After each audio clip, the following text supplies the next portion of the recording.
ప్రభువైన యేసుక్రీస్తు నామములో అందరికీ శుభాభివందనాలు. ఈరోజు దేవుని వాక్యం కీర్తన గ్రంథం 4వ అధ్యాయము 4వ వచనం. భయము నుండి పాపం చేయకుడి, మీరు పడకల మీద నుండగా మీ హృదయములలో ధ్యానం చేసుకుని కోరుకుంటుడి.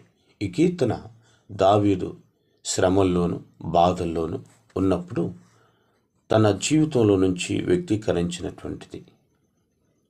దీని యొక్క ఉద్దేశం దేవునికి మరియు ఆయన నీతిమంతమైనటువంటి తీర్పులకు భయపడండి. ఆయన ముందు భయము కలిగి ఆయనకు విరోధముగా పాపం చేయకూడదు. ఇదే మాట సెప్టువాజింట్, వల్గేట్, లాటిన్, సిరియాక్, అరబిక్ మరియు ఇథియోపియస్ వర్షన్లో కోపపడండి మరియు పాపం చేయవద్దు అని అనువదించటం మనం చూస్తాం. ఒక మంచి ధనవంతుడు ఉండేవాడు. ఆయనకు ఒకే ఒక కుమార్తె ఉండేది. అయితే అతనికి బాగా కార్లు పిచ్చి ఉండేది. అతను బాగా ఇష్టపడి ఒక మంచి కారును వెల ఇచ్చి కొనుక్కున్నాడు. ఆ సందర్భంలో ఆ ఒక్కగానొక్క కుమార్తె ఆడుకుంటూ తన దగ్గర ఏదో ఒక రాయి తీసుకొని బాగా ఇష్టపడిన ఆ కారు మీద గీతలు గీయటం చూశాడు. ఈ కారు మీద గీతలు గీస్తావా అని కోపంతో పరిగెత్తుకుంటూ వచ్చి కారులో ఒక రాడ్డును తీసుకొని ఆ పాప చేతులకేసి గట్టిగా కుట్టాడు. వెంటనే పాప అమ్మ అని కేకలు వేస్తూ కింద పడిపోయింది. ఆ విపరీతంగా ఏడుస్తున్నప్పుడు తండ్రి గ్రహించి మరలా జాలిపడి వెంటనే ఆ కుమార్తెను ఎత్తుకుని హాస్పిటల్కు తీసుకువెళ్ళిన తర్వాత డాక్టర్స్ చెప్పేశారు, ఇవి బాగా డ్యామేజ్ అయిపోయాయి, ఈ చేతులకి పనికిరావు, ఇలాగే ఉంటే ఇన్ఫెక్షన్ వచ్చి శరీరం అంతా పాడైపోతుందని సెలవిచ్చినప్పుడు తండ్రి తట్టుకోలేక ఒప్పుకున్నాడు. కొద్ది సమయంలో ఆపరేషన్ చేసి ఆ 2 చేతులు తీసివేయటం జరిగింది.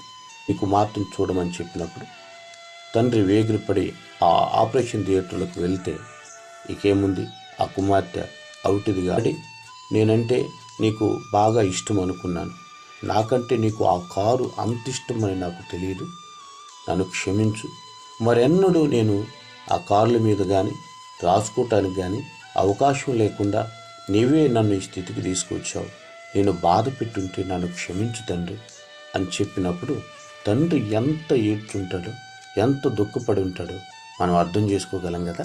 తండ్రి బయటకు వచ్చి బాధపడుతూ అయినా ఒక్కగానొక్క కుమార్తె ఏం చేస్తే ఎంత కోప్పడాల్సి వచ్చింది అని ఆ కారు దగ్గరికి వెళ్ళి చూస్తే ఆ కారు మీద I love you my daddy అని రాసింది.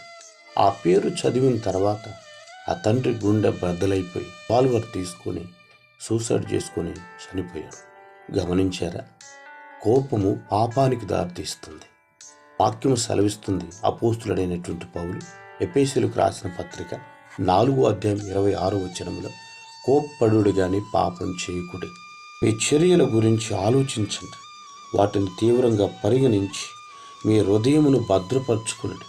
ప్రభువు మీద, ఆయన ప్రజల మీద కోపాన్ని ప్రదర్శించక సాత్వికంగా ఉండి ఆయన్ను గణపరిచే బిడ్డలుగా ఉండాలి.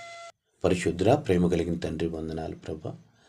మేము కోప్పడక సాత్వికమైన మనసు కలిగి పాపానికి అవకాశం లేకుండా అపవాదుకు చోటివ్వక మిమ్మల్ని గణపరిచే బిడ్డలుగా ఉండుటకు సహాయం చేసి మీరు మహిమ తెచ్చుకోమని యేసుక్రీస్తు నామములో అడిగి వేడుకొని ప్రార్థిస్తున్నాం తండ్రి. ఆమెన్.